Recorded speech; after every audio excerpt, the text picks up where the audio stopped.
Example example ఇవాళ ఏకకాలంలో సోనియా గాంధీ గారి కుటుంబంలో 3 చట్టసభలు ఉన్నారు. ఏకకాలంలో సోనియా గాంధీ గారి కుటుంబంలో 3 చట్టసభలు ఉన్నారు. సోనియా గాంధీ గారు రాజ్యసభ సభ్యురాలు, రాహుల్ గాంధీ గారు లోక్సభ సభ్యుడు, ప్రియాంక గాంధీ లోక్సభ సభ్యురాలు.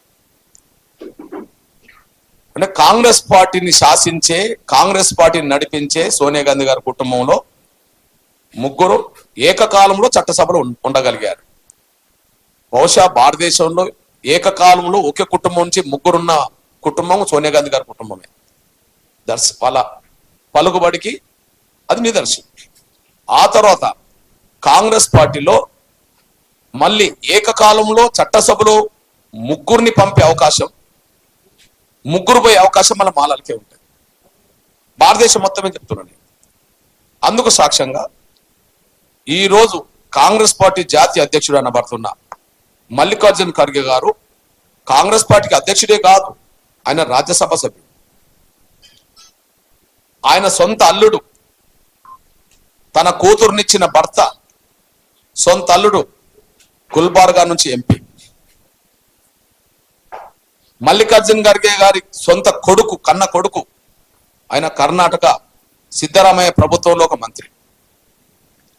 అంటే ఏకకాలంలో చట్టసభలో 3 ఉండే అవకాశం సోనియా గాంధీ గారి కుటుంబానికి ఉన్నది. ఆ తర్వాత మాల సామాజిక వర్గం కుటుంబానికి ఉన్నది కర్ణాటకలో. సేమ్ టైం తెలంగాణలో కూడా ఏకకాలంలో 3 చట్టసభలు ఉండే అవకాశం ఇక్కడ ఉండబడే వెంకటస్వామి కుటుంబానికే వచ్చింది.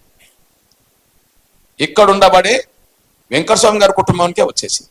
అందుకు సాక్ష్యం వెంకటస్వామి గారి పెద్ద కొడుకు బెల్లంపల్లి ఎమ్మెల్యే, వర్గీకరణకు వ్యతిరేకంగా మొన్న సభ పెట్టిన వెంకటస్వామి గారి మరో కొడుకు చెన్నూరు ఎమ్మెల్యే, చెన్నూరు ఎమ్మెల్యే కొడుకు పెద్దపల్లి ఎంపీ.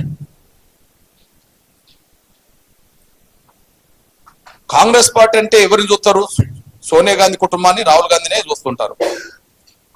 అంటే కాంగ్రెస్ పార్టీలో అత్యంత ప్రాధాన్యత, కాంగ్రెస్ పార్టీని శాసించే అవకాశం సోనియా గాంధీ కుటుంబానికి ఉంటే, ఆ తర్వాత ఏకకాలంలో కాంగ్రెస్ పార్టీని శాసించే, కాంగ్రెస్ పార్టీలో ఒక కుటుంబం తరఫున 3 పదవులు పొందే అవకాశం అటు కర్ణాటక వెళ్ళినా దళితుల్లో మాలలకే ఉన్నది. అదే సమయంలో తెలంగాణకు వచ్చినా కూడా దళితుల్లో మాలలకే ఉన్నది. ఈ స్థాయి పలుకుబడి మాకు ఉంటుందా అంటే మాదిగలకు మొదటి నుంచి లేదు. అందువల్ల మేము బయట నుండి అడగాల్సి వస్తాను.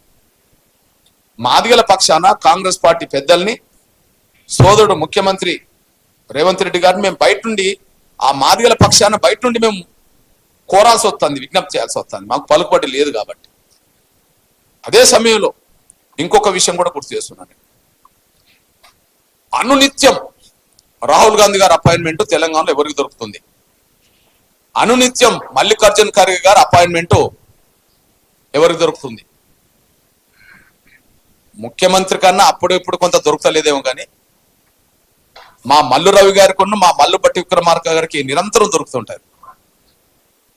మీరు చూడండి, త్వరలో మంత్రివర్గ విస్తరణ జరగబోయే సమయానికి నిన్న మల్లికార్జున్ ఖర్గే గారిని కలవగలిగాడు, నిన్న రాహుల్ గాంధీ గారిని కూడా కలవగలిగాడు. ఒకవైపు పత్రికల్లోమో మంత్రివర్గ విస్తరణ జరగబోతుందని చెప్పి వార్తలు వస్తుంటాయి.